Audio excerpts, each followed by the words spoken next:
channel. This is Dr. K. Srinivas Reddy, Assistant Professor of Botany, Government Degree College for Women, Nalgonda.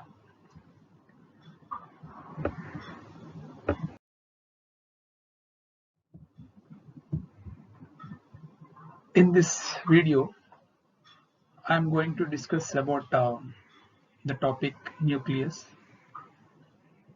This topic is the part of your fifth paper, that is cell biology and genetics, which is in fifth semester. Let us come into the topic. The topic which we are going to discuss under four subtopics. They are introduction, morphology, structure of the nucleus, and functions of the nucleus. Under morphology, we are going to discuss occurrence and position of the nucleus, number of nuclei present per each cell, and shape of the nucleus, and size of the nucleus. Under structure of the nucleus, we are going to discuss about four main parts of the nucleus. They are nuclear membrane, nucleoplasm, chromatin fibers, and the nucleolus. Let us coming to the introduction part of the nucleus. Nucleus is the one of the important cell organelle. It is considered as the heart of the cell. In almost all the cells, DNA is confined, replicated, and transcribed in the nucleus. DNA is present inside the nucleus and which is replicated in the nucleus and transcribed in the nucleus. Replication means production of daughter DNA molecules from the parent DNA, and transcribed means formation of mRNA or transcription of mRNA from the DNA. Replication and transcription, both processes takes place inside the nucleus. So here DNA present inside the nucleus, replication and transcription takes place in the nucleus. The nucleus thus controls different metabolic activities as well as hereditary activities of the cell.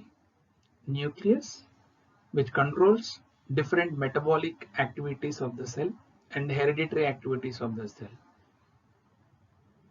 Hereditary means the transformation of traits or characters from parental generation to offsprings. Nucleus is also known as karyon.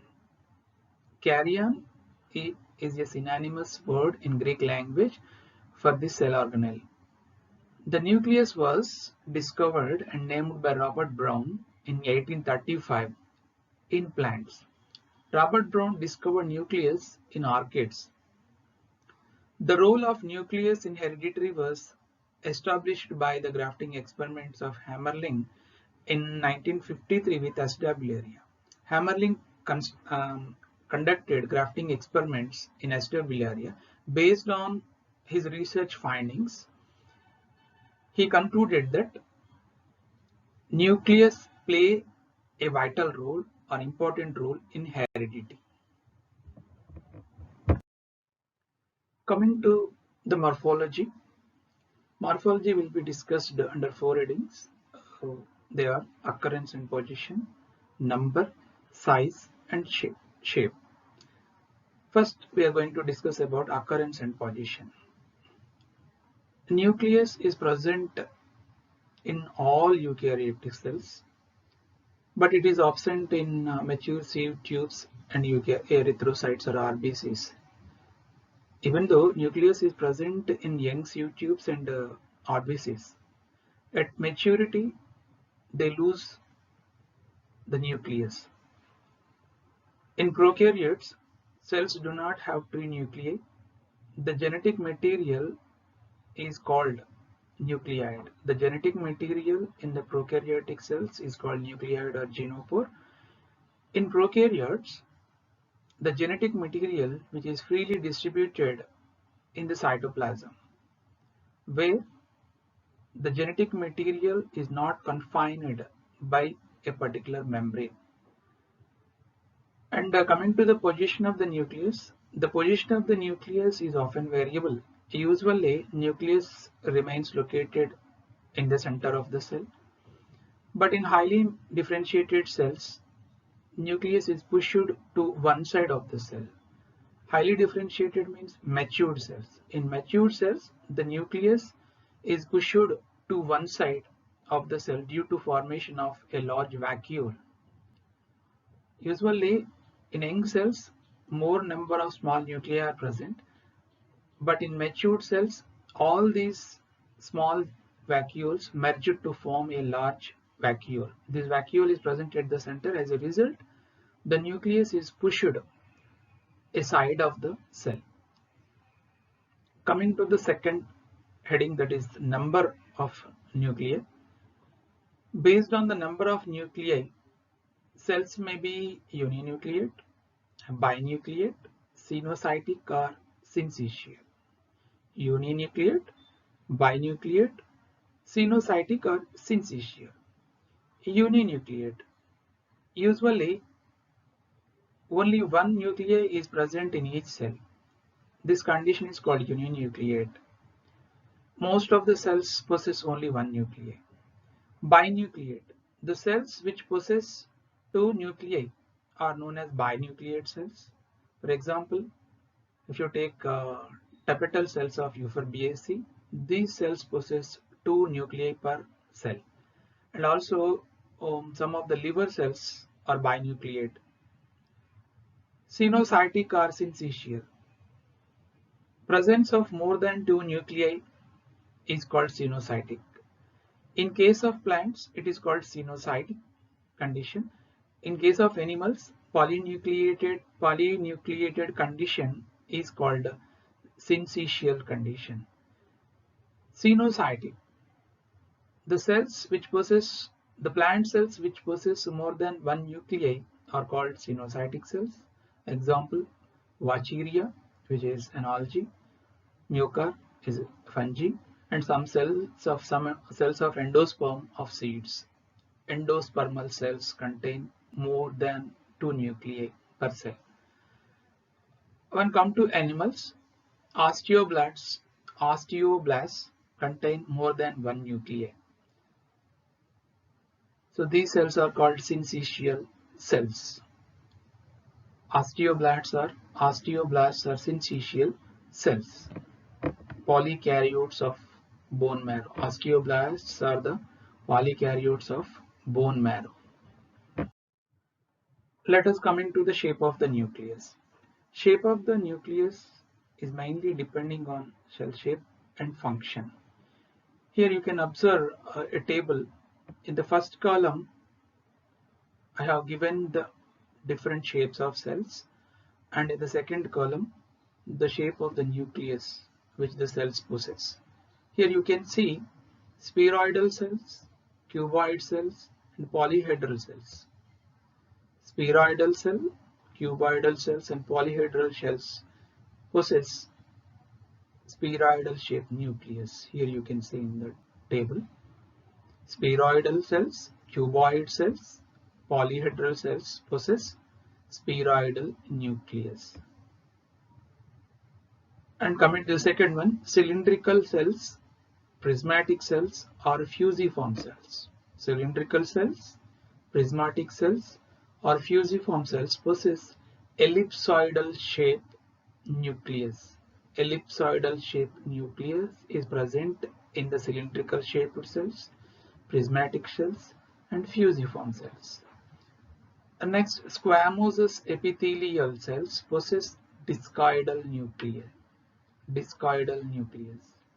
Leukocytes are the white blood cells, possess horseshoe-shaped nuclei. In this way, different shaped cells possess different shaped nuclei. The shape of the nucleus mainly depends on the shape of the cell. Next, coming to the size of the nucleus, generally, nucleus occupies about 10% of the cell volume. Nucleus occupies about 10% of the value. Nuclei vary in size from 3 micrometers to 25 micrometers in diameter, which is mainly depend on cell type. The size of the nuclei vary from 3 micrometers to 25 micrometers in diameter depending on the cell type.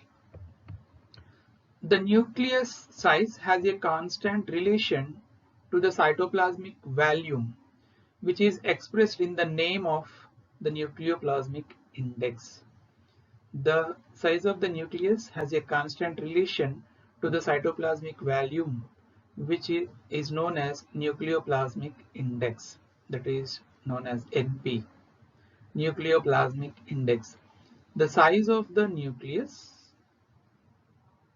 has a constant relation to the cytoplasmic volume of that particular cell, which is known as nucleoplasmic index, or you can say NP. Here we can calculate the size of the nucleus by using the following formula, that is NP is equal to Vn by Vc minus Vn. NP is equal to Vn by Vc minus Vn, where NP is nucleoplasmic index and Vn is the volume of the nucleus. Here Vc is the volume of the cytoplasm, and here Vn is the volume of nucleus. With the help of this formula, one can measure the size of the nucleus of the cells. The size of the nucleus has a constant relation to the cytoplasmic volume of that particular cell, which is known as nucleoplasmic index, or NP.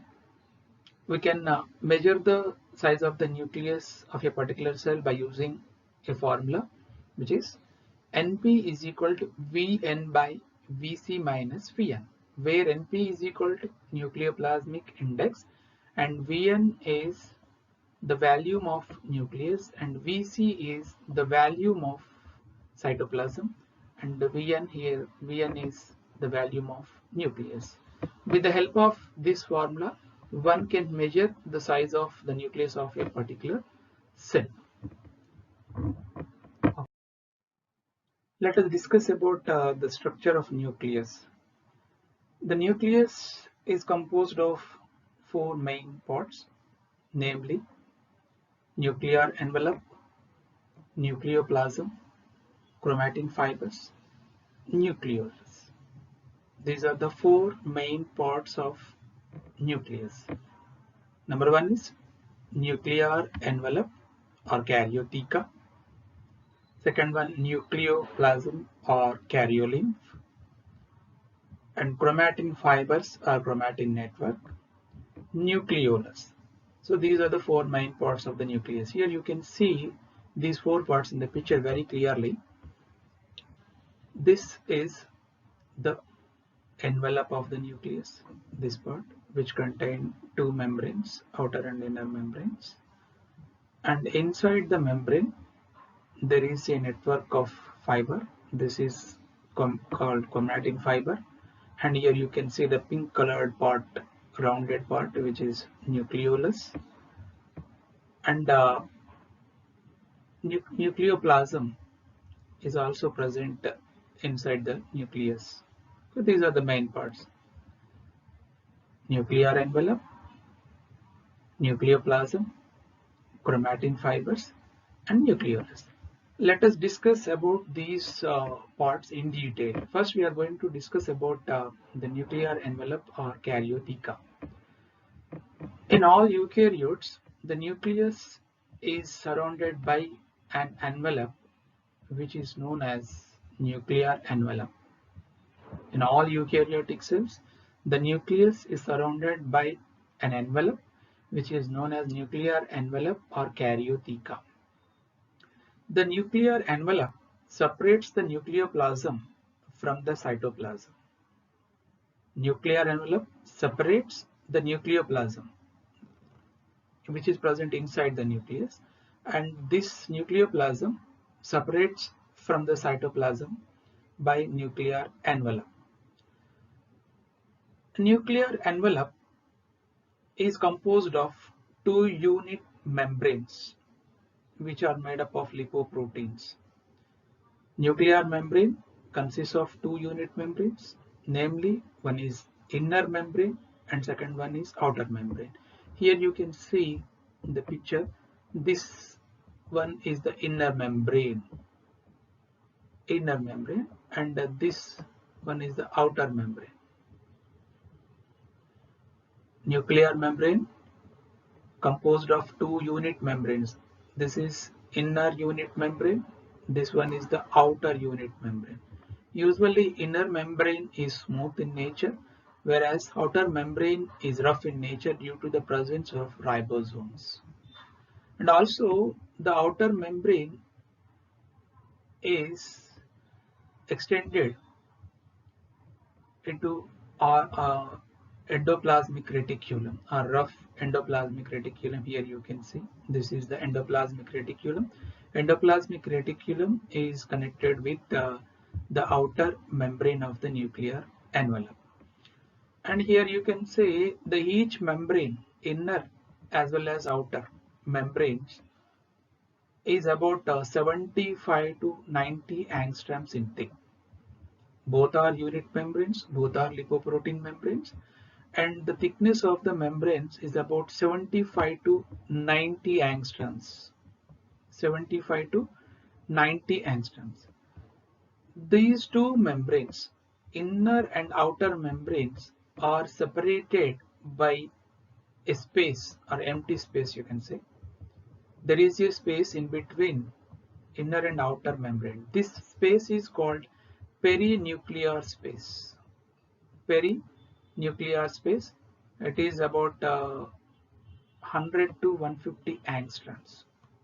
The space which is about 100 to 150 angstroms. The gap in between these two membranes is about 100 to 150 angstroms. This place, the empty space which is present in between these two membranes, is called perinuclear space. Perinuclear space, this space which is appeared in yellow color in the picture, this space is called inner perinuclear space, perinuclear space. And you can see the small apertures present in the nuclear envelope. These apertures are called nuclear pores or nuclear pore complexes. Ultrastructure of the nuclear pore complexes will be discussed in next video. Okay, so the pores which are present in the nuclear envelope is called nuclear pore complex. The pores present in the nuclear envelope or karyotheca are called nuclear pore complexes. The ultrastructure of the nuclear pore complexes will be discussed in my next video. Okay. Nuclear envelope or karyotheca. In all eukaryotic cells, the nucleus is surrounded by an envelope which is known as nuclear envelope. This nuclear envelope separates the nucleoplasm from the cytoplasm. Nuclear envelope composed of two unit membranes. One is inner membrane and the second one is outer membrane. Both membranes are unit membranes and made up of lipoproteins. And each membrane is about 75 to 90 angstroms in thick. And these two membranes are separated by a space of 100 to 150 angstroms. This membrane space, this intermembrane space, is called perinuclear space. In the nuclear envelope, many apertures are present. Our nuclear envelope is perforated by many apertures. These apertures are called nuclear pores or nuclear pore complexes. Okay. Next, we will discuss about nucleoplasm. Let us discuss about the nucleoplasm. Nucleoplasm is also known as nuclear sap. and it is also known as karyolymph, nucleoplasm or nuclear sap or karyolymph. The interior of the nucleus is filled with a transparent granular homologous fluid. The interior of the nucleus is filled with a transparent granular homologous fluid. It is called as nucleoplasm. The fluid which is present in the nucleus is called nucleoplasm. Nucleoplasm is slightly acidophilic in nature. Acidophilic in nature. The chromatin fibers and nucleolus remain suspended in the nucleoplasm or karyolymph. Chromatin fibers and nucleolus remain suspended in the nucleoplasm. And if you see the chemical composition of the nucleoplasm, nucleoplasm is mainly composed of nucleoproteins and also contains inorganic and organic substances. For example, nucleic acids, proteins and enzymes. These are the organic substances which are present in the nucleoplasm. Minerals are the inorganic substances. The most important enzymes in the nucleoplasm are the DNA polymerase, RNA polymerase, NAD synthetase, alkaline phosphatase and dipeptidase.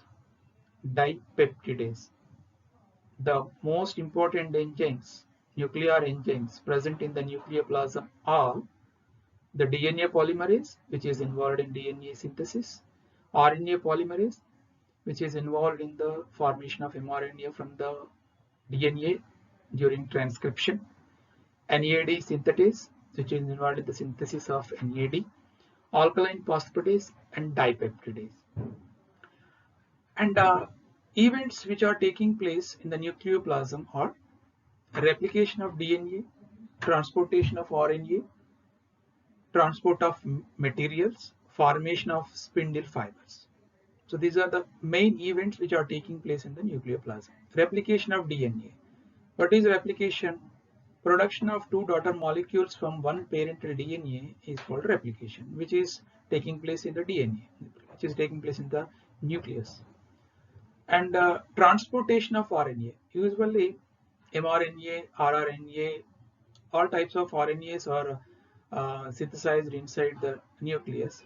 These RNAs are transported to cytoplasm from the nucleoplasm. And transport of materials like proteins, enzymes and other inorganic materials are transport from cytoplasm to nucleoplasm and nucleoplasm to cytoplasm through nuclear pore complexes. Formation of spindle fiber during cell division, which is also one of the event which is taking place in the nucleoplasm. So nucleoplasm is also known as nuclear sap or karyolymph. The fluid which is present inside the nucleus is called nucleoplasm, which is acidophilic in nature. Chromatin fibers and the nucleolus remain suspended in the nucleoplasm. Nucleoplasm mainly composed of nucleoproteins and also contains inorganic and organic substances. Organic substances like nucleic acids, proteins, enzymes, and minerals are the inorganic substances. The most important enzymes which are present in the nucleoplasm are the DNA polymerase, RNA polymerase, NAD synthetase, alkaline phosphatase, and dipeptidase. Events which are taking place in the nucleoplasm are replication of DNA, transportation of RNA, transportation of materials, formation of spindle fibers. Okay. Let us coming to the chromatin fibers. Elongated thread-like structures present in the nucleoplasm are known as chromatin fibers. Thread-like, coiled, and elongated structures present in the nucleoplasm are known as chromatin fibers. These chromatin fibers absorb basic stains like the basic fusin,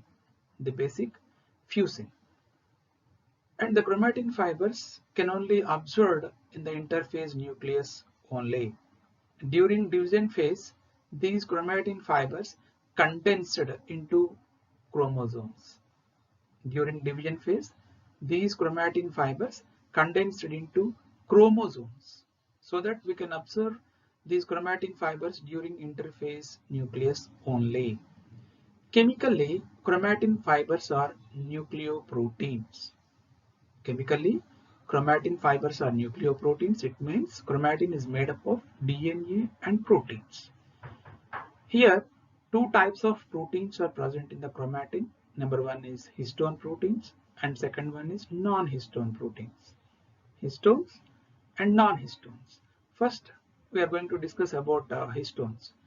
The histones are small basic proteins, basic in nature, because they have highly content of basic amino acids such as arginine and lysine. Due to the presence of more amounts of arginine and lysine, histones are basic in nature. Being basic, histones bond tightly with DNA, which is an acid. DNA is an acid. Histones are proteins which are basic in nature. So as a result, these histone proteins bind tightly with DNA molecule. Histone proteins lower the genetic activity of DNA or depress the genetic activity of DNA and involved in packing of DNA molecule into chromatin fiber. Histone proteins lower the genetic activity of the DNA molecule and involved in packing of DNA molecule into chromatin fibers. Coming to the non-histone proteins, non-histones are acidic in nature. These proteins either present in the nucleoplasm or in the chromatin. Non-histones either present in the nucleoplasm or in the chromatin fiber. These proteins concerned with gene expression. These proteins play an important role in the gene expression. Gene expression is nothing but production of protein. When a gene is expressed in the form of protein, so it plays an important role in the gene expression. RNA polymerase is the best example for non-histone protein which is present in the nucleoplasm. The chromatin fibers are either distributed loosely, or you can say uncoiled, or form variously shaped dense clumps, or you can say coiled. The chromatin fibers either distributed in uncoiled manner or coiled manner. When you stain these chromatin fibers, which appear in two ways, some regions of the chromatin fibers appear in pale yellow color, and in some other regions chromatin fibers appear in dark color. The chromatin fiber which appears in pale color are called euchromatin, where the chromatin loosely coiled and take less stain, and the chromatin where darkly appeared, where the chromatin coiled more and take high amount of strain, as a result which appear in dark color. This chromatin is called heterochromatin. Euchromatin contain more amount of active DNA and heterochromatin comparatively less amount of DNA in relation to RNA. Euchromatin contain more amount of active DNA, whereas heterochromatin contain DNA which is inert in nature, which is not genetically inactive. Okay. Next, we are going to discuss about the nucleolus. Let us coming to the nucleolus, which is the last part which we are going to discuss. The large spherical body present in the nucleoplasm is known as nucleolus. The large spherical body which is present in the nucleoplasm is known as nucleolus. The nucleolus was discovered by Fontana in the year 1774. Coming to the size of the nucleolus is found to be related with the synthetic activity of the cell. The size is mainly depends on the synthetic activity of the cell. Therefore, the cells which synthesizes the proteins or other substances contain comparatively large sized nucleoli. For example, oocytes, neurons, and secretory cells. Oocytes, neurons, and secretory cells. These cells synthesizes actively more compounds. Here, these cells possess large sized nucleoli. So it means the size of the nucleolus is mainly depends on the synthetic activity of the cell. Okay. Coming to the number of nucleolus is depends on the species and number of chromosomes. Usually, one nucleolus will be present per one haploid set of chromosomes. It means the diploid cell contains two nucleoli. Usually one nucleolus is present per one haploid set of chromosomes, so that the diploid cell or diploid nucleus contain two nuclei. The position of the nucleolus is always eccentric, and the nucleoli are formed during mitotic telophase in association with the nuclear organizer, that is NO, which represents the secondary construction of the chromosome. The chromosomes which are associated with nucleolus are called nucleolar chromosomes. Nucleoli are formed during the mitotic telophase in association with the nuclear organizer, that is NO, which represents the secondary construction of the chromosomes. Nuclear organizer consists of genes for 18S, 5.8S, and 28S RNAs. In the region of nuclear organizer, the genes present in this region are 18S, 5.8S, and 28S RNAs. The genes which are present in NO region produce rRNAs, 18S RNA, 5.S rRNA, and 28S rRNA. And the fourth type of RNA, that is 5S rRNA, occurs outside of the nuclear organizer region. The gene which produce 5S rRNA present outside of the nuclear organizer region, and the genes which produce 18S rRNA, 5.8S rRNA, and 28S rRNA are present inside the NO region or nuclear organizer region. And coming to the structure of the nucleolus, nucleolus do not possess a membrane.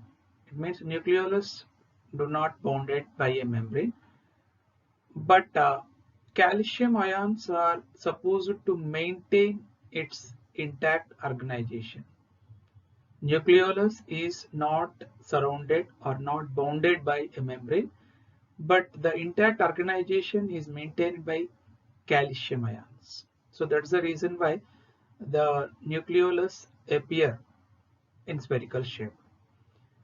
Nucleolus exhibits three regions if you observe under electron microscope.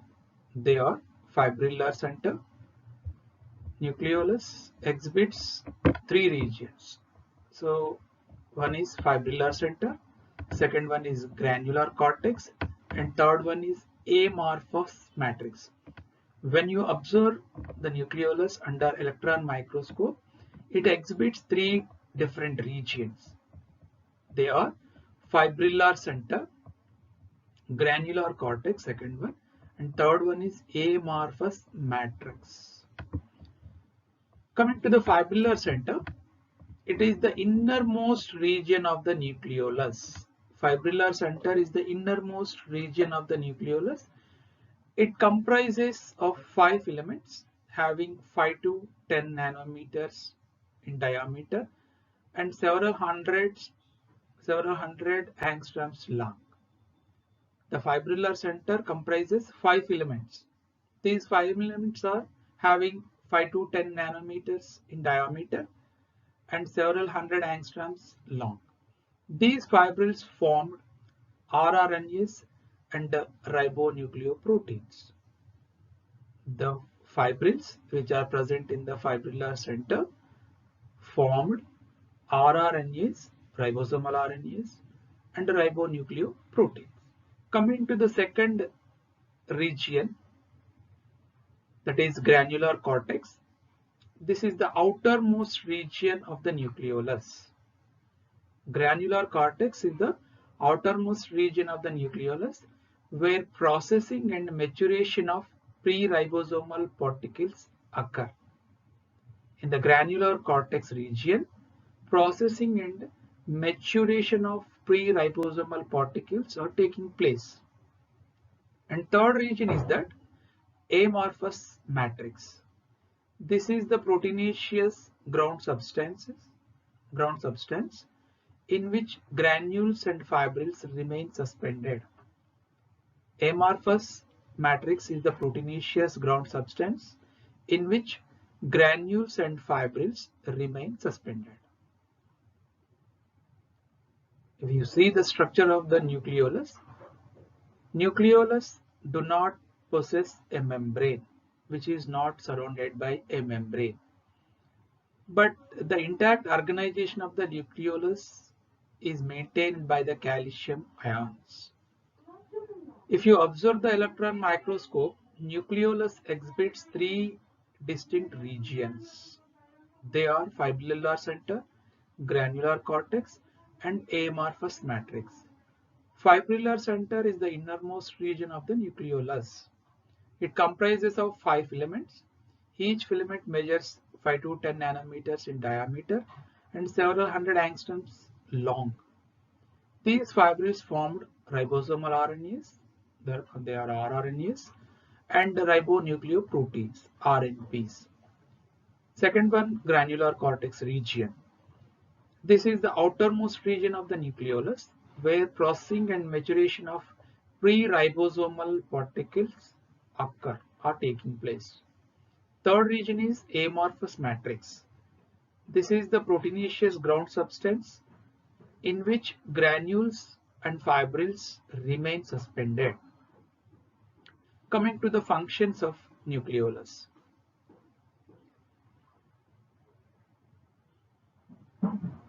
The first function is that the main function of the nucleolus is the biogenesis of ribosomes or synthesis of ribosomes. Ribosomes are produced in nucleolus. Second function is it is one of the main active centers of RNA synthesis. Particularly rRNAs are produced in the nucleolus. And nucleolus plays a significant role in cell division.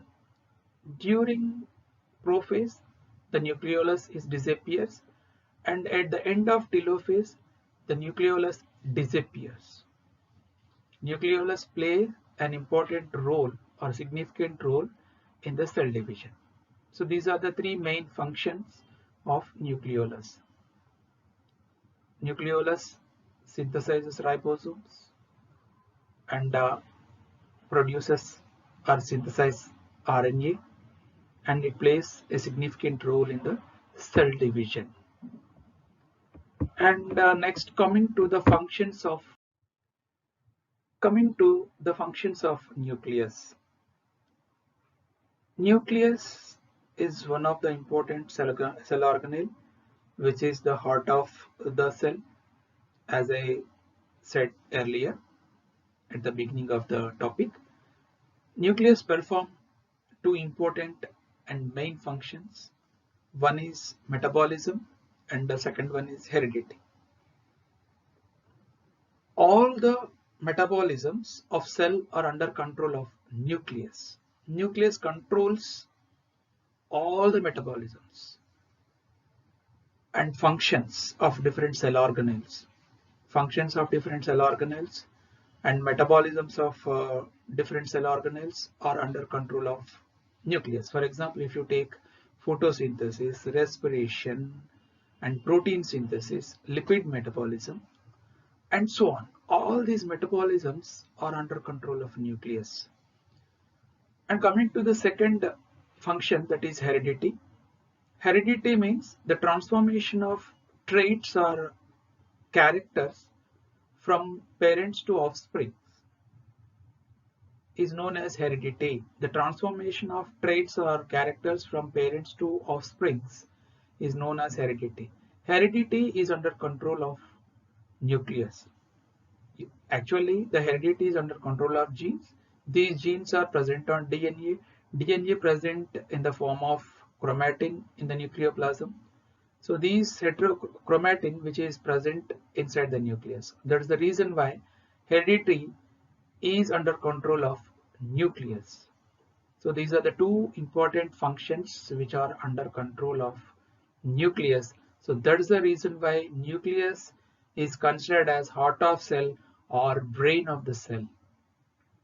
Okay, with this I conclude my topic here, and in my next video I am going to explain the ultrastructure of the nuclear pore complexes, which is also very important. And I would like to thank all the viewers who are patiently watching my video and my presentation. Thank you one and all, and we will meet in my next video. Thank you.